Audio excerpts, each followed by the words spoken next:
பகுத்தறிவு பகலவன் தந்தை பெரியார் அவர்களும் இந்த மண்ணில் தம் இறுதி மூச்சு வரையில் உரத்து பேசியதும் ஓடி ஆடி பணியாற்றியதும் தம் வாழ்வை முழுமையாக ஒப்படைத்துக் கொண்டதும் சமத்துவத்திற்காகத்தான்.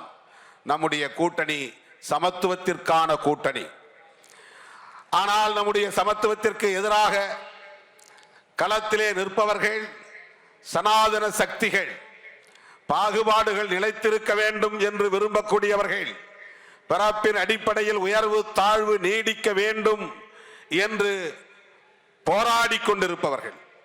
ஒருபுறம் சனாதன சக்திகள், இன்னொரு புறம் ஜனநாயக சக்திகள். ஜனநாயக சக்திகள் தான் இன்றைக்கு அண்ணன் தளபதியின் தலைமையில் ஒருங்கிணைந்து நிற்கிறோம். இந்தியாவுக்கே வழிகாட்டக்கூடிய ஒரு கூட்டணி அரசியலை தளபதி அவர்கள் இன்றைக்கு முன்னெடுத்து நடத்தி கொண்டிருக்கிறார். மதச்சார்பின்மை, சகோதரத்துவம், சமத்துவம் என்பதுதான் இன்றைக்கு இந்தியா முழுவதும் நாம் பேசுகிற அரசியல்.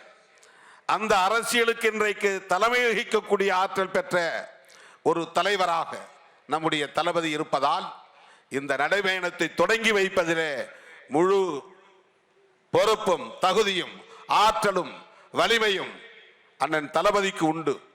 அந்த வகையிலே வைகோ அவர்கள் தொடங்குகிற இந்த சமத்துவ நடைபயணத்தை அவர் தொடங்கி வைக்க வந்திருப்பது சால பொருத்தமானது. 2026ஆம் ஆண்டில் நடைபெறவிருக்கிற சனாதனத்திற்கும் சமத்துவத்திற்கும் இடையிலான ஒரு யுத்தம் தான் வருகிற ஏப்ரல் மே மாதம் நாம் சந்திக்க போகிற யுத்தம். இது வழக்கமான தேர்தல் இல்லை, சராசரியான தேர்தல் இல்லை. தமிழ்நாட்டை ஆக்கிரமிக்க துடிக்கிற சனாதன சக்திகள் ஒருபுறம். அப்படி விட்டுவிட மாட்டோம். நாங்கள் பெரியாரின் பிள்ளைகள், அண்ணாவின் தம்பிகள், அம்பேத்கரின் அரசியல் வாரிசுகள். தமிழ் மண்ணை எப்படி சனாதன சக்திகள் ஆக்கிரமிப்பதற்கு ஒருபோதும் விடமாட்டோம் என்கிற உறுதிப்பாட்டோடு தான் அண்ணன் தளபதி அவர்களின் தலைமையில் நாம் அணிதிரண்டு நிற்கிறோம்.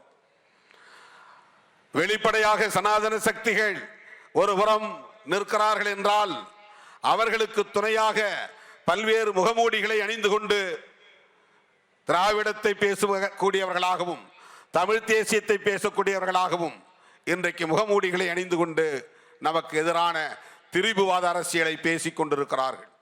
இவர்கள் அத்தனை பேரையும் ஒரே நேரத்தில் ஒரே களத்தில் எதிர்கொள்ள வேண்டிய பொறுப்பு நம் முன்னால் இருக்கிறது. அவர்களை வீழ்த்துவதற்கான வலிமை அண்ணன் தளபதி அவர்களின் தலைமையில் அடங்கி இருக்கிறது. அதை நாம் உணர்ந்த நிலையில்தான்